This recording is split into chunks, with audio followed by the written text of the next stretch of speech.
Hello. And we're back yet again. We're still here. I mean, I'm amazed at my own patience with this thing. So God knows it must tax the patience of the viewer. It's brilliant.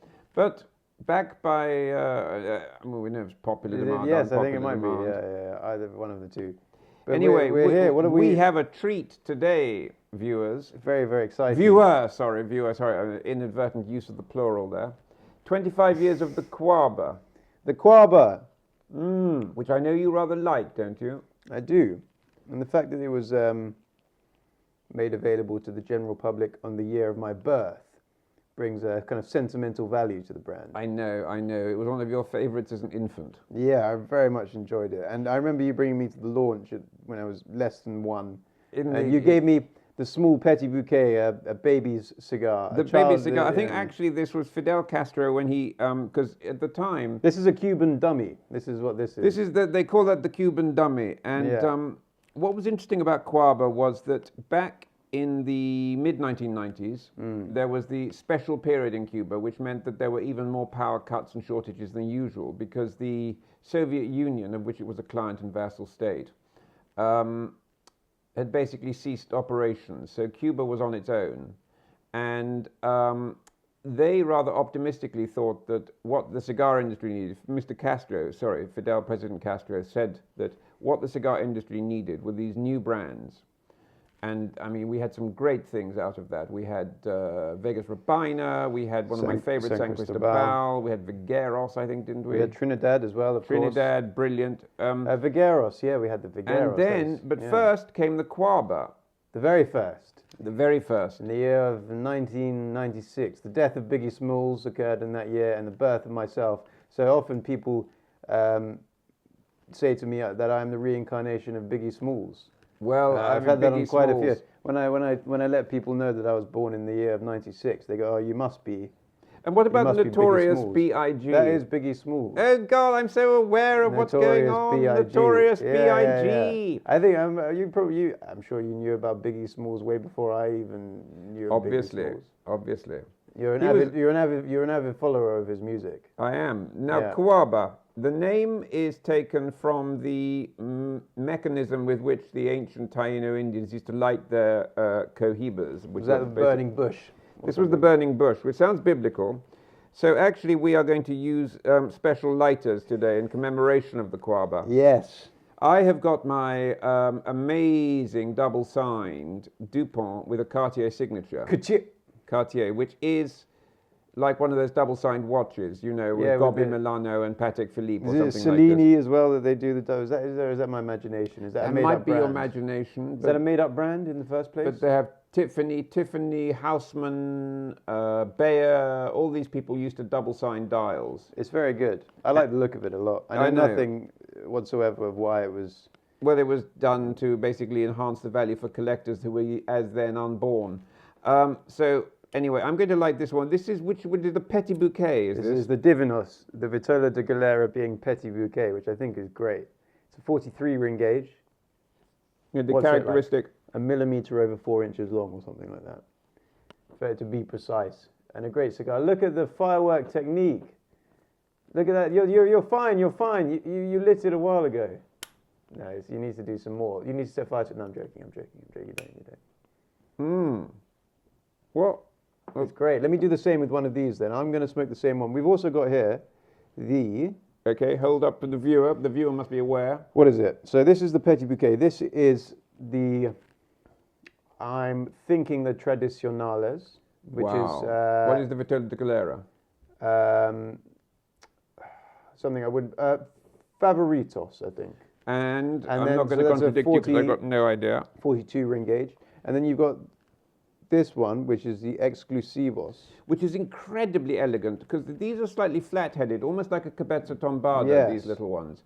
But this is pointed like a Romeo number 2 or something. Monte Cristo number 2 at that end. Yeah. But what the interesting characteristic of this is that, of course, when you set fire to it for that marvelous scimitar-like flame, you are essentially smoking, getting the flavor only from the wrapper leaf, because there's this this is about the only cigar where you actually get a taste of the wrapper leaf. Normally it adds about, the great Henke Kellner once calculated about 3% of the flavor to a cigar comes from the wrapper. Simon Chase used to be a little more artistic and describe it as having a top taste. A top taste, that's Top quite taste, good. top taste, like a room note. It had a top taste. It smells very pleasant. It's a medium to full-bodied blend, this blend, in the first place. I was going to say the Woody.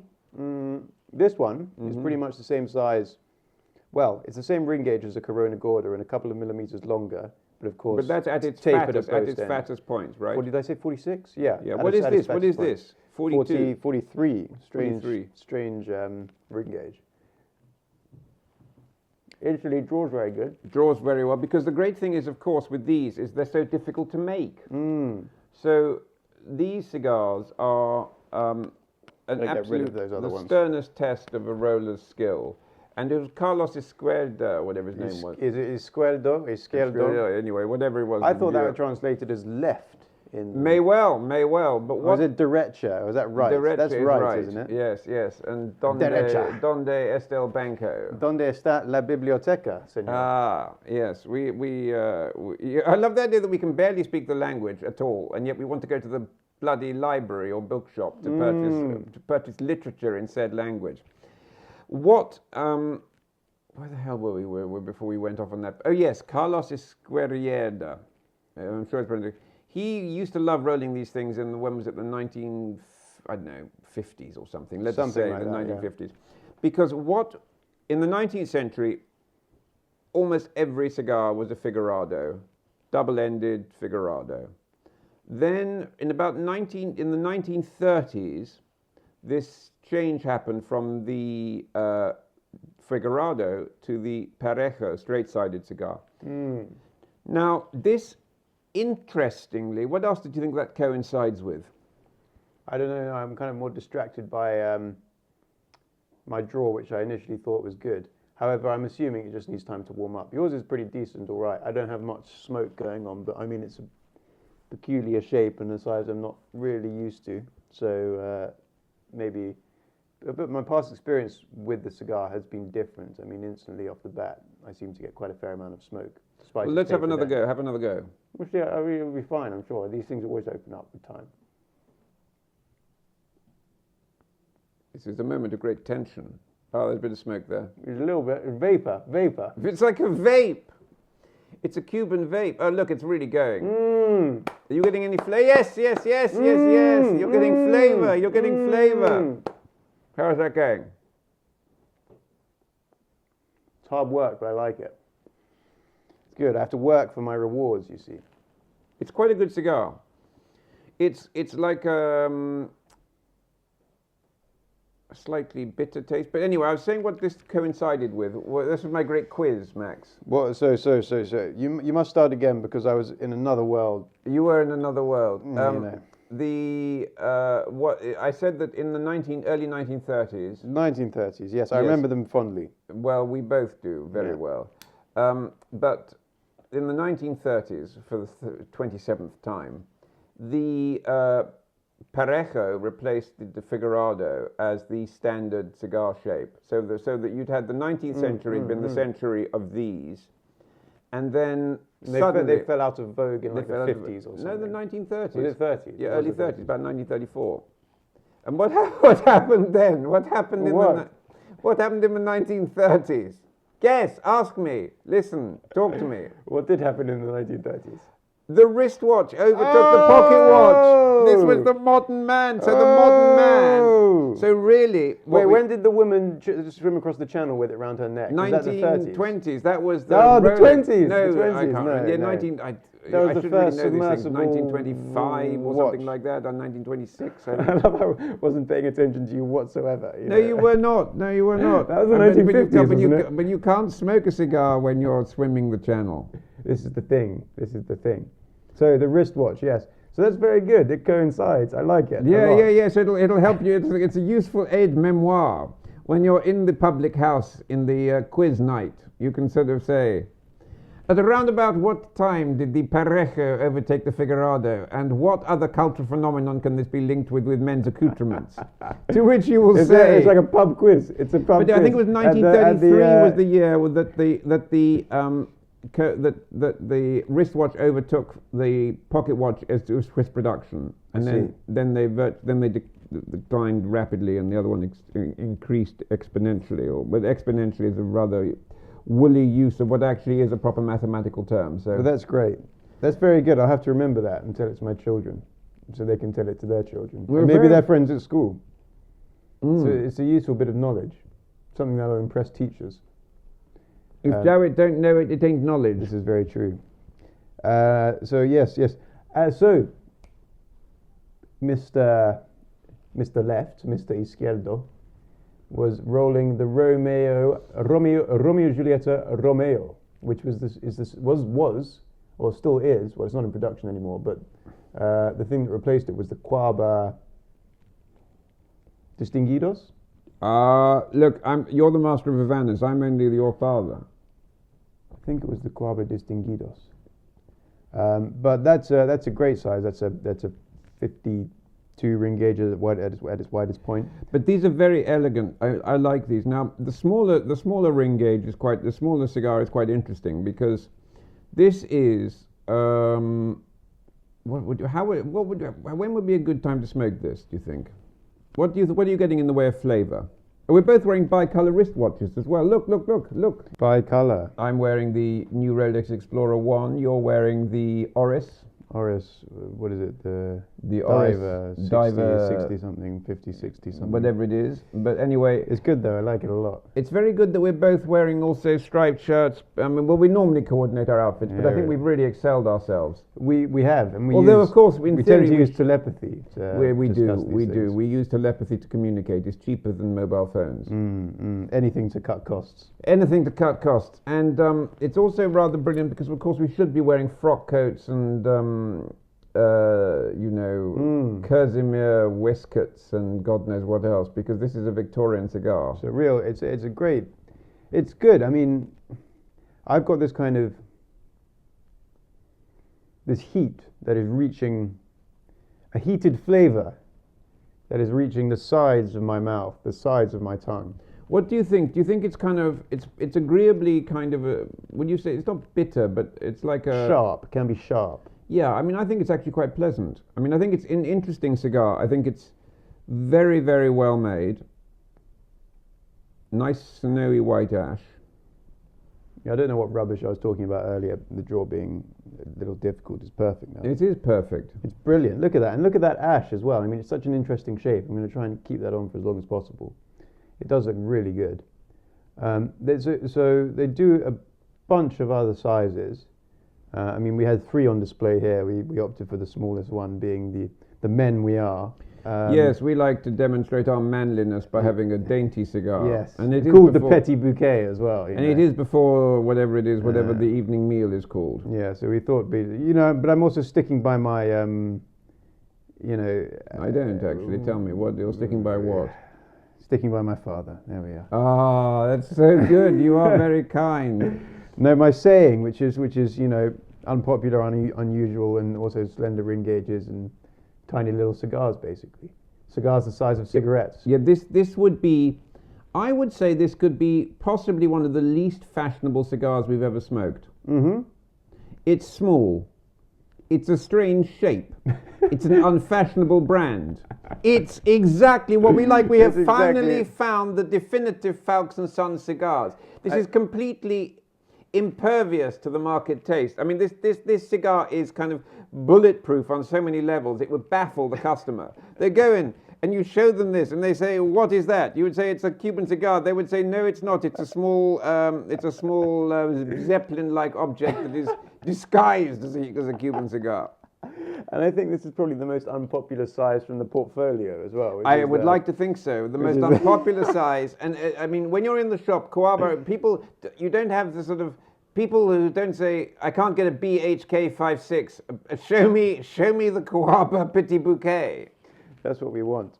But they have also there's that great one which you can't find for that's love good. nor Sounds money, like us. Sounds like us.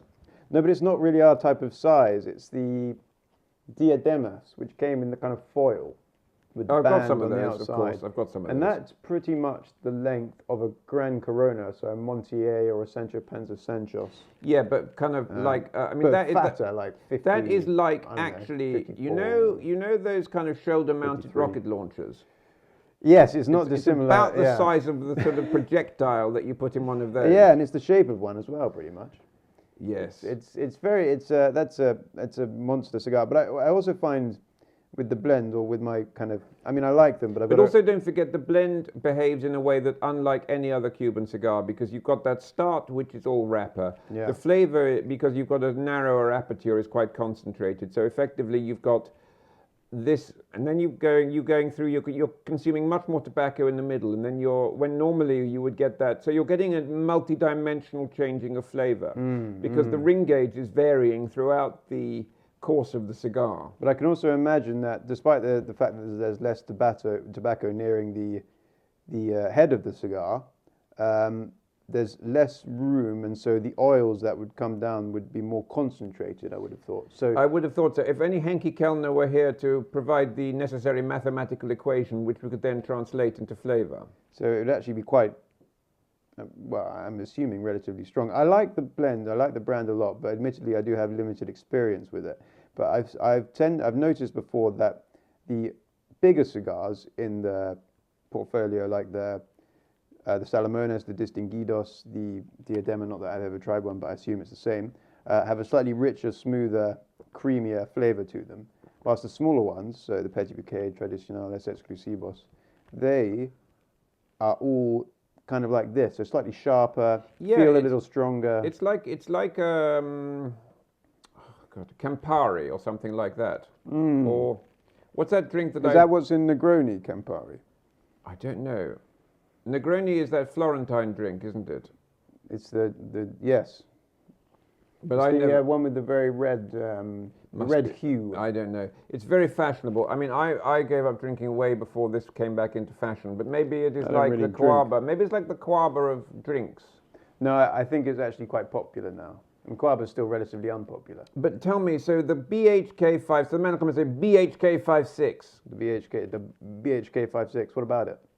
Can't get it. Can't get it. So Can't what get do it. you say, sir? You say, I What know what I you would think like, sir. I know what Petit Bouquet. I think you'd very much enjoy a Petit Bouquet. So, but I mean, would you say that Cuaba is one of the slowest moving brands? Which means that the examples we exactly have what in the we shop like. Tend to be slightly older as well. Which is better for the customer, better for us. I mean, Just better for the world, I think. It's just good for everyone involved. Which would you say? And those not involved as which well. is the least fashionable? The Vegas Robina, the Cuaba, or the San Cristobal? Well, I've noticed the San Cristobal gaining popularity. Probably because we relentlessly plug it, especially La Fuerza. Possibly, yes. That, and I'd say Vegas Robina. Is the least fashionable. Yeah, because the sizes that tend to go from Cuaba are the bigger ones. Well, then maybe next time we ought to test a Vegas Robina. I think they're great. I can tell you how my much I like them. Alejandro Robina stories. Yes, I would very much enjoy hearing those. They're probably not dissimilar to everyone else's experience with him at his little and his shack. son Hiroshi, I think. Yes, that's very good. Anyway, we must pause. We must pause to. I'm glad I ended up listening to you in the end, which to is gather good. what thoughts we have and return to give you a considered verdict, viewer. Thank you. Ah.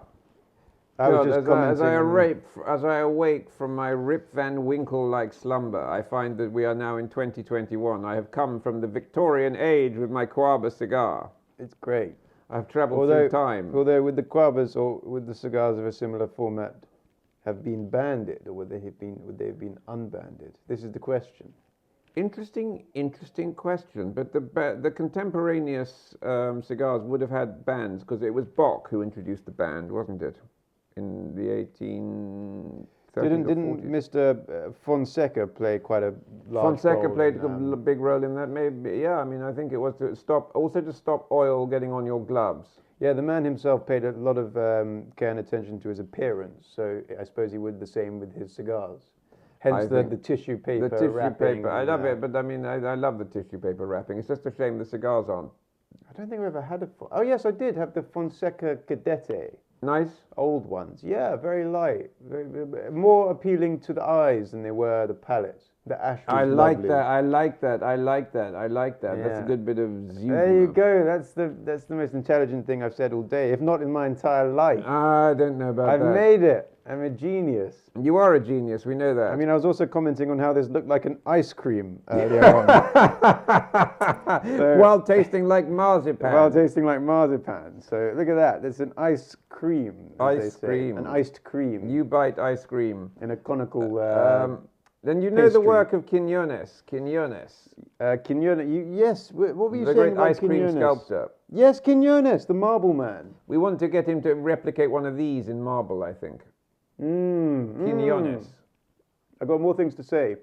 Draws perfect now. A lot of smoke. Draws great, nice Amazing smoke, construction. good ash, great Tastes construction. kind of like, I definitely got pepper, but I've also got this kind of gamey, metallic-like, irony kind of flavour. Marzipan as well, which was an interesting addition. So basically you've smoked, let me say, a dead bird, an iron bar, and an almond paste. And I suppose I'd rather smoke a dead bird than a live one, so we're Well, I mean, look, we're ahead of the game. Now listen, Yeah. I think we ought to really give the viewer a bit of a break. We're still fighting the virus one corona at a time. But anyway, Yeah, I mean, it's good, it's brilliant, and we'll be back, I suppose, in, I don't know, a fortnight or so, or something like that. It does take a very long time to film these videos. it does take a very long time to recover from the mental ordeal of preparing for them God, as well. it's hard, isn't it? Yeah, Jesus life wept. is tough. I mean, there's no getting Yeah. away from the fact that we, well, whatever it is, viewer, we experience it. We experience it. And then we relay those experiences to you so that you won't have to experience them yourselves if you don't want to. But remember, it's the least fashionable size from one of the least fashionable brands. It's brilliant. I love it. It couldn't be better. It could not be better. Thank you, viewer. Good night.